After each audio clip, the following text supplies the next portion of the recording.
नागपुर महानगर पालिका चुनाव 2026 को लेकर शहर की राजनीति में सरगर्मी तेज होती नजर आ रही है। इसी कड़ी में भारतीय जनता पार्टी के वरिष्ठ और एक निष्ठ कार्यकर्ता श्री राजेश्वर दिवटे ने प्रभाग क्रमांक 25 से पार्टी की ओर से सीधी उम्मीदवारी की मांग की है। राजेश्वर दिवटे पिछले 40 वर्षों से भाजपा से जुड़े हुए हैं और उन्हें पार्टी के निष्ठावान सिपाही के रूप में जाना जाता है। खास बात यह है कि उन्होंने किसी भी पद पर न रहते हुए भी वरिष्ठ नेताओं के माध्यम से अपने प्रभाग में कई विकासात्मक और जनहित के कार्य करवाए हैं। स्थानीय नागरिकों का कहना है कि राजेश्वर दिवटे हमेशा सर्व सामान्य जनता के हक और अधिकारों के लिए खड़े रहने वाला नेतृत्व रहे हैं। प्रभाग 25 में उनकी साफ छवि, संगठन के प्रति निष्ठा और जमीनी काम उन्हें एक मजबूत दावेदार बनाते हैं। अब देखना यह होगा कि भाजपा नेतृत्व प्रभाग 25 से किस चेहरे पर भरोसा जताता है। लेकिन इतना तय है, राजेश्वर दिवटे की दावेदारी ने चुनावी माहौल को और दिलचस्प बना दिया है। प्रभाग 25 मधून उमेदवारी भारतीय जनता पक्षाला उमेदवारी मागितली आहे आणि कारण हे आहे की मी आज 40 वर्षापासून भारतीय जनता पक्षाचा कार्यकर्ता आहे आणि राष्ट्रीय सेवक संघाचा सुद्धा पार्टी शाखेचा संयोजक आहे। माझं 40 वर्षाचं जे काम आहे ते स्वाहरणीय आहे। मी गडकरी साहेबांच्या फंडामधून कामं केलीत।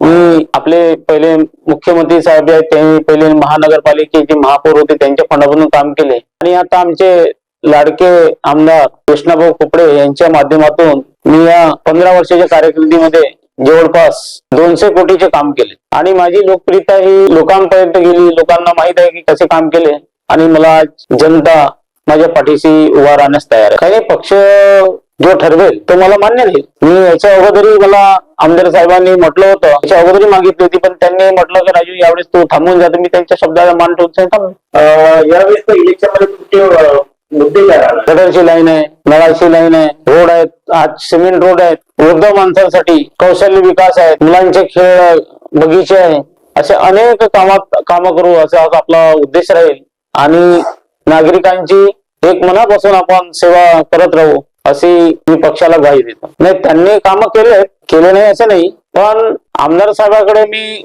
ज्यावेळेस काँग्रेसचे आमदार नगरसेवक होते इथे, त्यांनी जे काम केले तर फक्त फुकणारबाजी करण्याचं काम केलं, पण मी आमदार साहेबांच्या माध्यमातून जे काम केले ते जनतेला माहित आहे आणि मी याच्या अगोदर जे 25 वर्ष ज्यांनी राज केलं आपले चतुर्वेदी साहेब, तर त्यांनी काय काम केलं हे जनतेला माहित आहे। त्यांचे हे पिट्टू होते काँग्रेसवाले, पण त्यांनी सुद्धा त्यांच्या पाठीमागे लागून काम केलं नाही, पण मी जनतेचं काम आमच्या आमदाराच्या पाठीमागे लागून करून घेतलं हे जनतेला माहित आहे आणि म्हणून जनता माझ्या खूप पाठीशी आहे। मी त्यांचा पण ऋणी आहे। अगोदर पाण्याच्या फक्त 20-22 टँक्या होत्या, आता नागपूरमध्ये जवळपास 98 टँक चालू झाले। भाजप आता 10 वर्षापासून काम करत आहे। त्याच्या अगोदर तर महाराष्ट्रामध्ये काँग्रेसची सत्ता होती, तर आता त्यांच्या मनात अगर विकास करणार आलं असतं तर त्यांनी लोकांचे विकास केले असते, पण त्यांच्या मनात विकास करणं हे नव्हतं,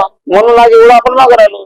भाजप धीरे धीरे पूर्ण 24/7 पाण्याची लाईन करणार असं आमचे केंद्रीय मंत्री नितीनजी गडकरी यांचं वक्तव्य आहे आणि ते पूर्ण करतील अशी मला पूर्ण इच्छा आहे। माझ्यामध्ये वेगळं काही नाही, पण मी जे लोकांचे निस्वार्थपणाने काम केले, चाहे मी राशन समितीमध्ये होतो, मी 4दा या प्रभागाचे अध्यक्ष एकदा कार्याध्यक्ष राहिलो आणि लोकांचे जे काम केले, राशनिंगचे, लोकांच्या पाण्याच्या समस्या, बोरिंगच्या समस्या, इलेक्ट्रिकच्या समस्या, रात्रीचे 2-2 वाजता जरी माझ्याकडे फोन आला तरी मी लोकांचे कामं केलेत, म्हणून आज मी लोकांच्या हृदयात बसलेलो।